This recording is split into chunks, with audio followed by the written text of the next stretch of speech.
New at 10, a driver slams into a mother and doesn't stop. The victim survived, but tonight she's in intensive care. Eyewitness News reporter Henry Ramos explains how police caught the suspect hours later. This is 28-year-old Damaris Acosta. The young mother is accused of hitting Dana Hernandez with her car. Police say Acosta just kept driving. Why not just stop?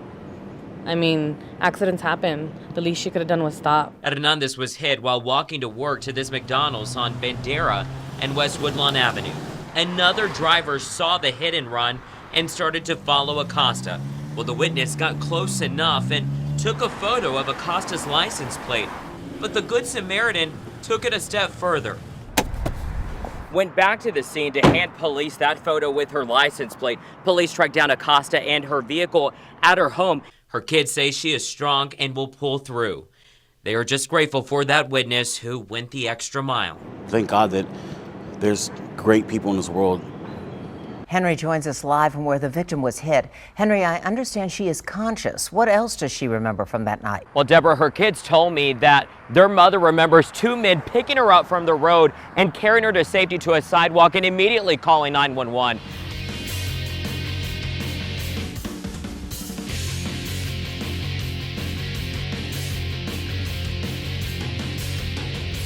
News Sense 5, a mother says that she thinks about taking her own life every day.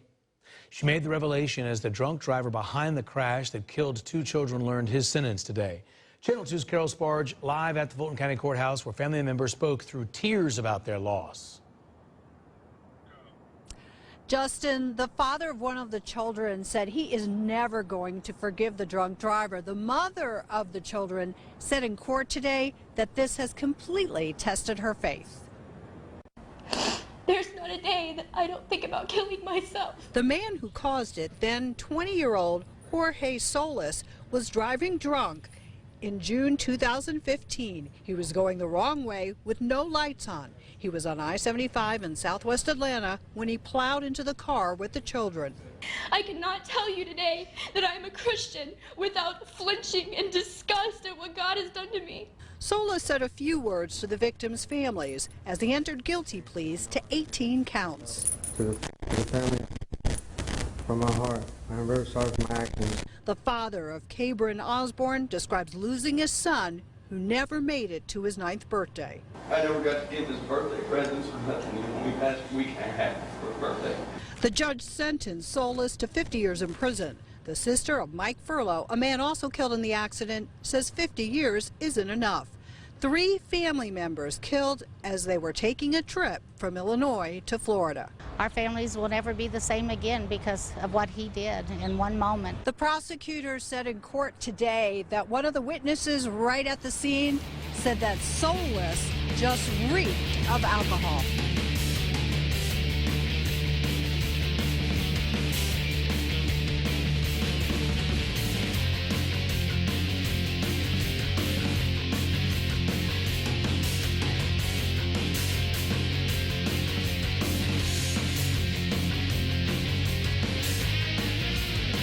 At noon, a Marion County woman accused of causing a deadly crash will spend the next 11 years behind bars. You may remember seeing her smiling in her mugshot after driving drunk. News 6's Ezzy Castro is monitoring her case in court today. Bridget, this was a very emotional and powerful sentencing hearing for both the victims and the defendant's family. The defendant admitting that she did have an alcohol problem, which is why the victim's family brought this car their loved one was killed in to remind drivers not to drink behind the wheel. Now, Marion County Judge Stephen Rogers giving 46-year-old Anjanette Welk a 11-year sentence today for DUI manslaughter. Welk is accused of killing 65-year-old Sandra Clarkston just days before Mother's Day last year in a drunk driving collision and mentioned how Welk had an alcohol problem. Welk admitted to drinking, and the state said that she had an empty bottle of vodka in the car the day of the crash on May 10th, 2018. The state told the court today Welk had an alcohol level of 0.189. Now, back out here live, apart from the prison sentence that the judge gave Anjanette Welk, she is also going to have a prison probation, about 15 years. She's also going to have her driver's license revoked, as well as she's going to have to write a letter each year in May describing what she's learned because of this tragedy.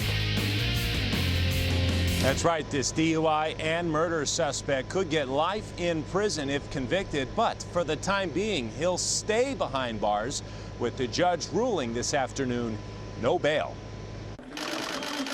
He's the man accused of DUI and murder, 25-year-old Javier Caldera out of Washington State, allegedly behind the wheel of this truck as it went plowing into another car, causing a horrific crash on the 15 freeway in Temecula 2 days ago. It looks like the vehicle went off the freeway and ran into a parking structure. The driver of this Nissan Altima, 44-year-old Janet Janeo of Murrieta, was killed. 5 others were injured. It's clear from this individual's criminal history that he is a threat to anyone that is out on the road. Deputy DA Allison Pace argued that Caldera should not be given bail, and the judge agreed after hearing the DA describe the circumstances of the crash, saying Caldera had just hit another car and was fleeing the scene just 1 mile before this crash. He was driving in excess of 100 miles an hour. He was using the center median to pass traffic, and then he drove into the back of someone's vehicle at over 100 miles an hour, sending his car on top of that vehicle. A GoFundMe account is set up for the family of Janet Janeo. She leaves behind a husband and teenage daughter. Another GoFundMe account is set up for Mike Rivera Aguilar, who apparently suffered broken ribs, a broken leg, and a facial fracture after his truck went careening off the freeway into this parking structure. As for Caldera, the DA's office says he has a lengthy criminal history, including prior convictions for DUI, assault, and running from police. The most recent conviction just a few months ago after leading authorities in Washington state on a 17-mile long pursuit.